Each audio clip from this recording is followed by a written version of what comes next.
Dear viewers, welcome back to a brand new podcast.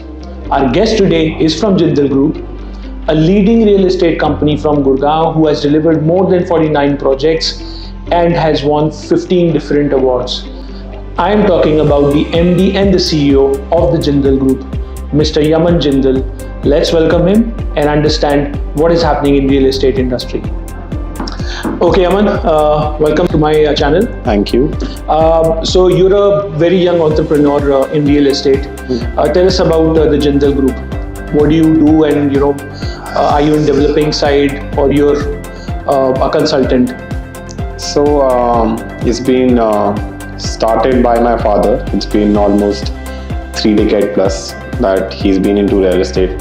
So both the sides, he's into consultancy also and development also, wherein I came 5-6 years back, and I majorly handle consultancy, handling various portfolios and their investments.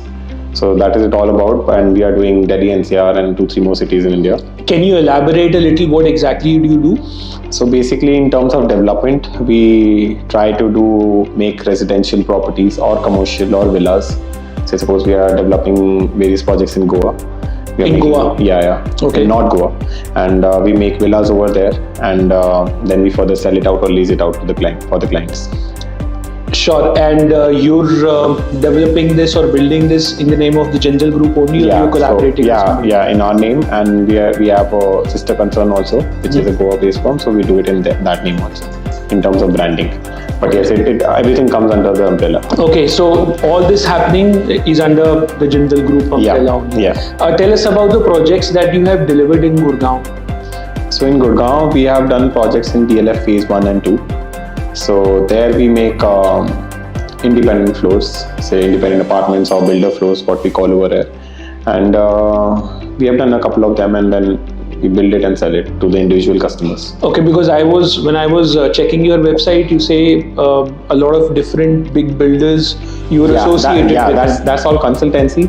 So yes, we do consultancy in terms of, say, brands like DLF, M3M. We sell their projects, we pitch it to the clients, and then we get their investments in for the developers. So we are a key player with DLF, M3M, EMAR. We sell their projects. Okay. So likewise, we are expanding in Dubai, so we sell EMAR and Shobha over there.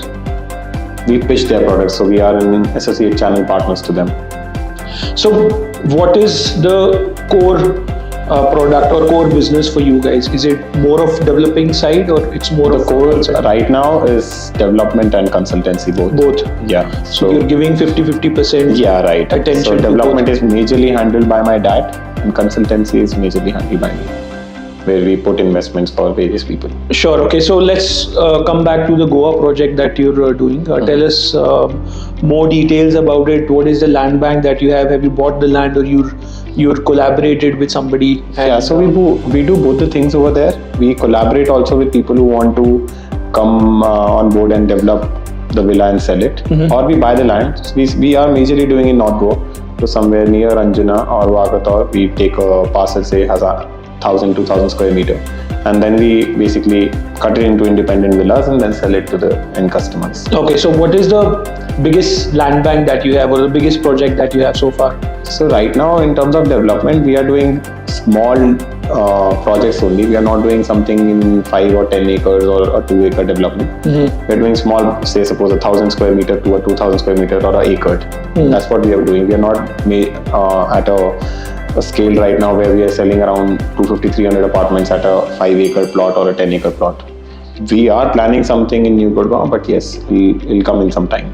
Let's understand when your father had started this. You said almost 3 decades ago. Yeah. How had he started it, and what was his vision? And after you have joined, what has changed in the company? So when he started, of course, it's pretty old school. People there in Delhi used to make relationship with people, then make them buy their dream home or a plot or an apartment. When he started all by himself. And me coming in picture is what we are trying to do is we are trying to get technology in the platform. So using more transparency, more quickness, more CRM services, building up more better team in terms of professional people coming on board. Because real estate is termed as, say, any nook and corner broker, or any person can be a realtor. But there's certain things, there's certain benchmarks which is to be made. There's certain, I think, education or awareness about the market, or something, say MBAs or graduates about real estate. That's what we are trying to build and trying to get tech on board, so that this is the future. VR will be the future. You'll show presentations online, you'll do Zoom calls. It's not every time selling a product, going to the client straight away and then calling them, meeting them, showing them brochures. Things will change in 3-4 years. So basically what you're doing is you're transforming everything in an online platform. On an online tech platform, yes. Okay. So can I say that the idea and the vision that you have right now is a little different than others, or somebody is already doing this? No, it is way different than others. I would say majorly people are into selling. We are just trying to keep our core and our values to ourselves, that saying that, okay, we are selling, we are very choosy with what we sell. We are not just selling anything. And the thing comes from the idea that, okay, we are selling which is resellable. There are a lot of properties, especially in NCR, if you buy something from your hard-earned money, you can't sell it back. And I've seen with a lot of people who have bought, say, suppose maybe a shop or something, and the developer developed it and sold it to the customer, but the customer cannot exit that property. So we are very choosy with something which can sell overnight is our kind of investment. Whether it gives a less return, but we try to pitch those products. So we are very choosy. We might do very less work from other consultants in the market because we are very choosy. Sure. That's one maybe negative and positive side. Positive in terms of long term, because customer is always there with us. He's my customer, he won't go anywhere else. So that's what we are doing. And then in terms of separation, it's soon to be launched, but it'll be all tech. So building a tech platform where things would be more transparent for the customer. He would get a direct inventory from a developer at a candid price. There will be no gaps, there will be no margins which consultants can play. So it will be all tech driven, and a platform which can be pan-India. Because if you talk about broker can be of a place. It cannot be of entire pan-India, or it cannot be of multiple places, but you have to have a team and offices in different places. But if you want to do pan-India, you have to have tech. Right. So we are trying to create that. So Yaman, you're saying that you're building a platform wherein you can give more transparency to the customer. So can we understand, as per you being the real estate leader here, what is happening currently? And when you say you want to bring more transparency, what is people hiding, or what are the aggregators right now hiding? So in terms of market, there are few products where the customer doesn't get it directly. Say suppose a big player would actually, or an aggregator would buy that product and sell it completely, or sell it at a margin to the customer, where say suppose a product was X price, customer will receive at X plus 2. This is one thing. Plus there's one more thing where there's an X number of units. It would not directly go to the customer, but few units will come to the brokers or the consultants who will further sell it at a premium. Where if those units could directly go to the customer transparently, would have a customer transparency, and they would be more happy to get the unit. Then again, there's one more gap there. There are few units which doesn't reach to the customer because of the demand supply gap. So they would want, okay, maybe I should also get a unit, but not at a premium. At what price the developer is launching. So to fill that gap, of course, can be in terms of tech driven, in terms of transparency, or direct to consumer also. Or there are things where a big consultant always overshadows a small one who's just started. Say suppose if you start a real estate business, you should be always at par to someone who's big enough. Maybe not in terms of team or capacity, but your booking should be. There are few developers who support the new ones too, but there are few developers where you'll not have a chance to even give something to your customer, because the big cake is being given to the major key players. So that is also one thing where on tech everyone would be same. On a platform everyone would be same. One booking from you or a 10 from me is same through tech. It doesn't actually matter. So what are you going to build in that platform which brings transparency for the customer. So if you talk about, so there'll be nothing organic. So it'll be all tech driven. So once, say suppose a tech or an AI would not know that okay, Yaman is booking or Yaman has a team of 100 people, or say suppose Mayank is booking or Mayank has a team of 10 people. Everyone is same. Okay. So if there is a cake, it gets divided to everyone. So is it like a platform where the builders can upload their inventory on? They can upload their inventory and it'll be very exclusive. So we are yet to announce it, but yes, it'll be very exclusive. And we think where we'll sell online platform. And in terms of say suppose transparency, it goes directly to the customer. So the gap which is being filled is not there. Then the customer will be more happy. I have some generic questions to ask about real estate, because these questions we keep on hearing. Let's say an investor who has invested in a project which is yet to start, and then they put their money and then they keep on waiting forever. What do you have to say about those projects and how it is going to change in future? So I think now, due to various government rules, regulations, policies, RERA coming in, such things are not at a much scale now. There were developers who took the money, X amount from the customer, bought maybe another land parcel, and then they collected money from that project. They couldn't complete the first one. They kept on taking money from the customer and buying other land parcels, which is not happening right now. The RERA obviously makes sure that the 80% of the customer money is being utilized in the escrow account into the development of the project. So that's safeguarding one. And another is, of course, the customer is safe right now. Otherwise, he used to pay upfront money to the developer, and the money was going somewhere else, which he didn't have track. Now the government has escrow account, so the customer is being safeguarded in all the senses. Give us a little more detail about how RERA is functioning right now, which can give some sort of tips and guidance to our viewers on the responsibilities that they are taking over. Right. So RERA, in terms of buyers or customers, plays a major role.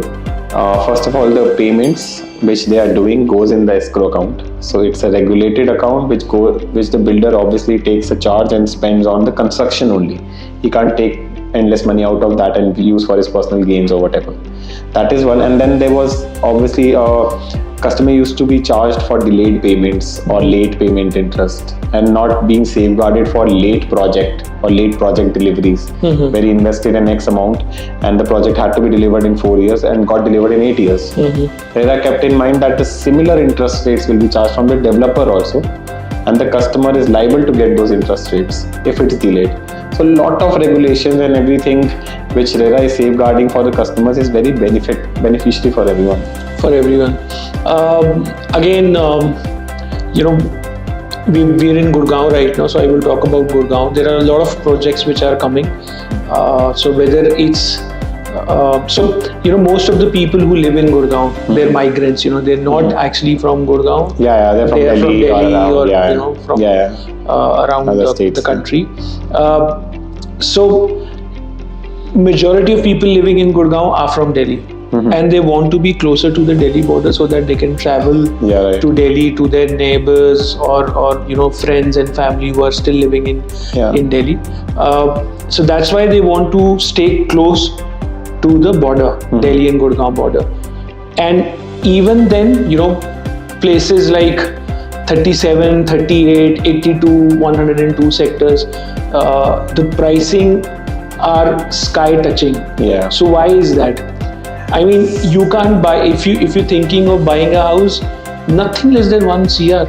Nothing less than 1 CR is something that you can buy. That's true. So even on the newspaper, every day whenever I open the newspaper, especially on weekends, on Sunday I see a lot of different advertisements by different builders, and they're not promoting any product less than 3 CR, 4 CR, 5 CR. So it's like nothing. So I would say, of course, when we came into Gurgaon market, it's been around 2 to 3 years only. And yes, you're right that a lot of people from Delhi are moving in. You're right. But now Gurgaon in itself is a whole ecosystem. It has a large audience now. A lot of people are moving from, say, places where you say near the border. They are already living since 10 years. Now they want to go to new places, new development. new clubhouses, swimming pool facilities for them. So the prices are going up for new projects.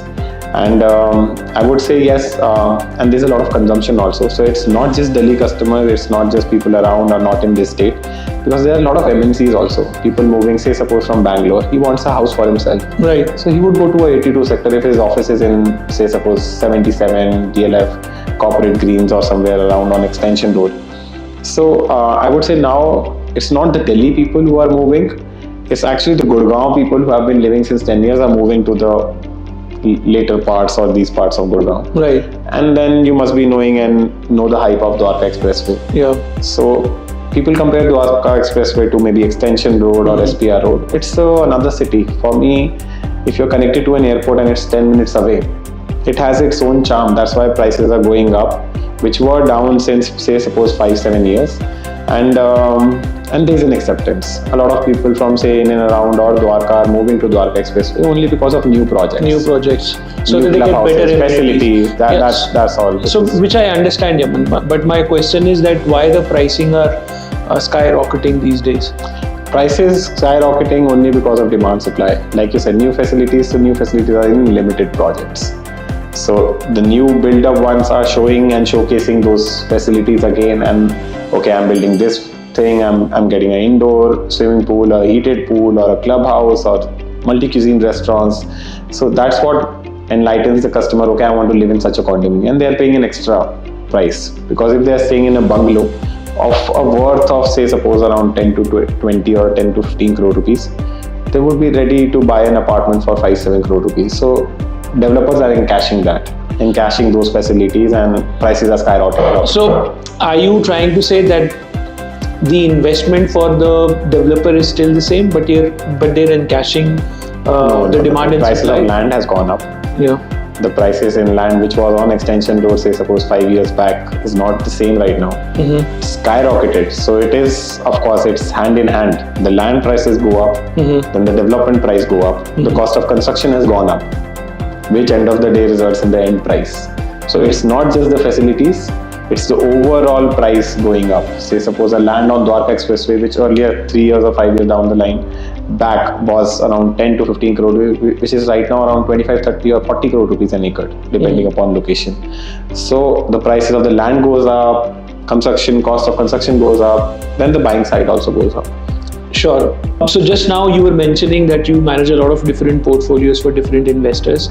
So tell us about that. What is the current portfolio do you have? How many customers are you managing? And I don't know whether you can disclose in terms of we can't disclose in terms of number for sure, but seeing, say suppose being from Delhi, and so it all goes in relationship. Entire real estate works on relationship. So once you have sold a house or sold some property back 10 years, 15 years, suppose my father, he always keeps on repeating to the same consultant. He because they are more comfortable with you. They can share everything. They can tell you the entire amount and everything. People are not so open about their investments still in India. So in terms of customer, I would not be actually so happy to I understand. But in terms of seeing how much growth we see year to year. Can you tell us in terms of the revenue that you're managing for them? The revenue is again a point of concern, what I would say in real estate, because there's certain kind of components in that. But yes, if I talk about the growth, we target, of course, double the growth in the next 3 years, and we would actually expand in areas. We have a vision to achieve, and we'll do something which people are not doing. That's the main goal. We just don't want to be termed as a consultant. So we are, like I said, we're trying to play in tech and everything, and things will come online, and then we'll go for it. Sure. No, I can understand that. Now, before we jump onto that, Yaman, I would want to understand a background about yourself. I'm assuming you're from Delhi? I'm from Delhi. I did my schooling from Delhi. Yeah. And then I did my BCom honors from Delhi University, Sri Venkateshwar College. It's in South Campus. Okay. So I graduated from there, and thereafter then I joined my dad's business, where we started doing import-export of furniture, and then further I came into real estate. So there's another portfolio that you Yeah, that is interiors. We do interiors and sample apartments for various developers also, and we build homes for people. So we do interior projects from villas to apartments, and we do it for end users. And now you settled in Gurgaon. I'm settled in Gurgaon, but otherwise we have office in Delhi too. You have office in Delhi too. Of course, I'm assuming that you must be having an office in Goa, because Yeah, we do. that's where you have your major projects. Sure. So, for our viewers, what do you think is a good market right now in terms of, let's say, North India? To say, do you still think that there are still opportunity for people to earn good returns on when they're investing in Gurgaon? Definitely, if somebody wish to invest in North India, I would say if they can go a little bit outskirts from where they live, then something, a second home or a hilly property at hills, maybe Uttarakhand or somewhere, is giving good revenues, good rental income if you put it on Airbnb, and appreciation too. And if you want to do in and around, then of course Noida is developing. There's an airport, as you know, there's coming over there. Government is very aggressive. A lot of big players, a lot of corporates are moving to Noida, Film City and Xavier Airport. It's an hype. So if somebody wants to invest whatever amount, Noida is a great place. Dwarka Expressway is a great place. Great connectivity would be coming in. So things are going well. If somebody, depends if somebody wants to buy an apartment, or I would say just buy a piece of land and keep it for 5-10 years, it'll be a great appreciation. It's because I compare real estate to what in India is to equity. A lot of people don't want to buy equity because they're concerned that the prices go down and market is volatile. Real estate, they still have a physical asset, they have documentation in place. So Indian people are more keen towards real estate. You're right, Yaman, but I know some people in my circle, and any which ways we follow Western culture a lot. So a lot of people and a lot of friend circle that I have, at times they feel that they shouldn't have invested in real estate at all, rather than, if they've invested 3 CR, they should put it maybe in mutual funds or FD, because that gives better returns. So what do you have to say about that? I doubt if you compare last 10 years or 20 years to equity or real estate, of course a mutual fund won't give you that return. I don't know if you read about this, if you read about how people became wealthy. Across the globe, it's real estate. Across the globe, if you heard McDonald's story, their valuation is because they owned the stores. So it's the property which you bought, say 10-15 years back, which was of 10 rupees, is now of 10,000. So this kind of growth doesn't happen in any other area. Yes, can happen in equity, but it is volatile.